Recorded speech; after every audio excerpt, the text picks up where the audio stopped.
Bismillahirrahmanirrahim.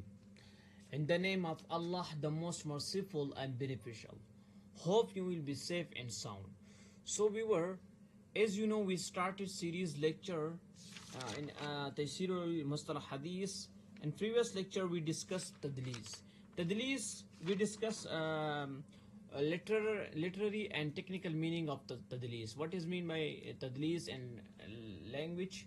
It is in dictionary. It's mean to cover something, and it's in the Hadith. It's mean to cover any of the narrator in the narration and show that there is no it's Hasan. Okay, یعنی کسی narrator کو کسی چیز کو کور کر کے کسی اس کو ظاہر کرنا کہ یہ ٹھیک ہے. یہ میں نے پچھلے لیکچر میں ڈسکس کیا ہے. اگر نہیں دیکھا آپ لوگوں نے نہیں سنا تو اس کو آپ سنیں. اوکے, آج کا ہمارا جو دوسرا قسم ہے تدلیس کا وہ ہے تدریس التسویہ. تدریس التسویہ میں کیا ہوتا ہے؟ اس میں یہ ہوتا ہے کہ دیکھو شیخ کوئی سند ہے کوئی نیریشن ہے, اس میں یہاں بھی اتھینٹک راوی ہے سکہ جسے کہتے ہیں, اور یہاں بھی اتھینٹک راوی ہے جس کو سکہ کہتے ہیں. درمیان میں ایک راوی ہے جو کہ ان اتھینٹک ہے, جو ضعیف ہے. مثلا یہاں پر بھی ایک بندہ ہے جو کہ اس کا حافظہ بھی ٹھیک ہے, وہ علماء کے نزدیک ٹھیک ہے, یہاں پر جو ہے وہ ان اتھینٹک ہے. اب جو درمیان میں ایک راوی بچ گیا وہ کیا ہے؟ وہ اس کو کہتے ہیں ضعیف. وہ ضعیف ہے یا اس میں کوئی ان اتھینٹسٹی ہے, تو اس ضعیف کو حذف کر کے کیا کرتے ہیں ان دونوں شیخوں اس کو حذف کر کے یعنی دوسرے اس کو ملا لیتے ہیں. اس کو کہتے ہیں تدلیس التسویہ. ہوا روایت الراوی, یہ روایت ہے راوی کو عن شیخی اپنے شیخ سے, ثم اسقاط الراوی ضعیف بین سقتین. دو سکہ راویوں میں, دو اتھینٹک راویوں میں کیا ہوتا ہے؟ ضعیف راوی جو ہوتا ہے جو کہ ان اتھینٹک ہے, جس میں کوئی پرابلم ہے, اس کو اسکپ کرتے ہیں, اس کو نکالتے ہیں سند سے. وصورة ذلك يروي الراوي حديثا عن شيخ ثقة وذلك الثقة يروي عن ضعيف عن ثقه ويكون الثقتان قد يلقى أحدهما الآخر. اب ممکن ہے کہ وہ دو جو اتھینٹک راوی تھے وہ ایک دوسرے سے ملے ہو, فيأتي المدلس الذي سمع الحديث من ثقة الأول ويسقط الضعيف الذي في السند ويجعل السند عن شيء ثقة عن ثقة. اچھا, کیا کرتا ہے؟ اس سے کیا فائدہ ہوتا ہے؟ یعنی آپ نے سند کے دوران سکہ سے ملا لیا اور درمیان میں ضعیف کو نکال دیا, اتھینٹک سے مل گیا, ضعیف درمیان میں نکل گیا, تو یہ حدیث کیا بن گئی؟ یہ ٹھیک بن گئی, یہ اتھینٹک ہو گئی. اس طرح کرنا اس کو کہتے تدلیس. یعنی آپ نے ایک چیز کو چھپا لیا. وہ کیا تھا؟ وہ یہ تھا کہ جو کہ درمیان میں ضعیف بندہ تھا اس کو آپ نے نکال دیا, جو کہ غلط ہے. ٹھیک ہے, اب یہ سب سے شر انواع ہے. شر انواع یعنی سب سے بری نوع ہے حدیث تدلیس کی. ٹھیک ہے, اب اس کے جو بندہ یہ کرتا ہے اس میں مشہور بندہ کون ہے؟ بقیہ ابن ولید ہے. بقیہ ابن ولید مشہور محدث ہے جو کہ اکثر یہ کام کرتا ہے. ٹھیک ہے, اس کی مثال کیا ہے؟ مثال آپ کو دے رہا ہوں. مثال اس کی آپ لے لیجیے.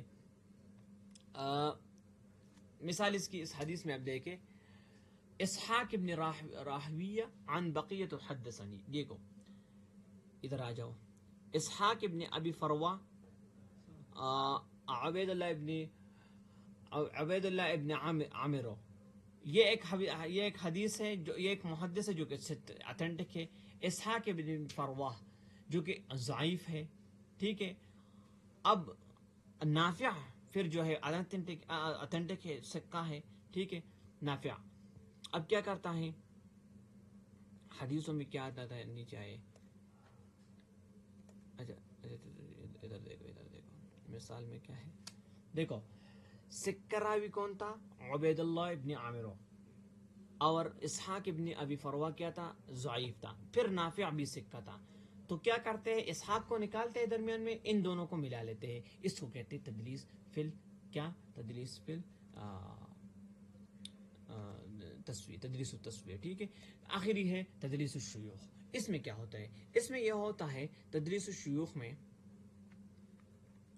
کہ میرا شیخ جو ہے جو کہ احمد ہے یا احمد نام ہے اس کا، اب میرے شیخ کا بہت سارے نام ہیں، ایک محمد ہے، گھر والے بھی اس کو کوئی نام بولتے ہیں، اپنا کنیت بھی ہے، وہ بہت سارے نام ہیں جو کہ غیر مشہور ہے، میں اس کو جانتا ہوں کیونکہ میں اس کا شاگرد ہوں، ٹھیک ہے. مثلا احمد کا ایک نام ہے احمدو، جو کہ اس گھر والے محمد سے کہتے ہیں، یہ بھی اس کا ایک نام ہے، نک نیم ہے. یعنی ایک اس کا نام ہے ابو عبداللہ، ایک اس کا نام ہے ابو محمد، ایک اس کا نام ہے ابو فاطمہ. تو یہ اس کے مختلف نام ہیں. اب یہی میرے سارے شیخ کے نام ہیں، لیکن یہ میں جانتا ہوں یہ مشہور نہیں ہے. محدث کیا کرتا ہے؟ وہ اپنے شیخ کا جو غیر مشہور نام ہے اس کو نریٹ کرتا ہے مشہور کی جگہ. اس سے کیا ہوتا ہے؟ اس سے یہ ہوتا ہے کہ بندے کو اشکال آتی ہے. مثلا بندہ کہتا ہے یار یہ تو کوئی دوسرا محدث ہے، کوئی دوسرا ہے، کیا ہے پتہ نہیں.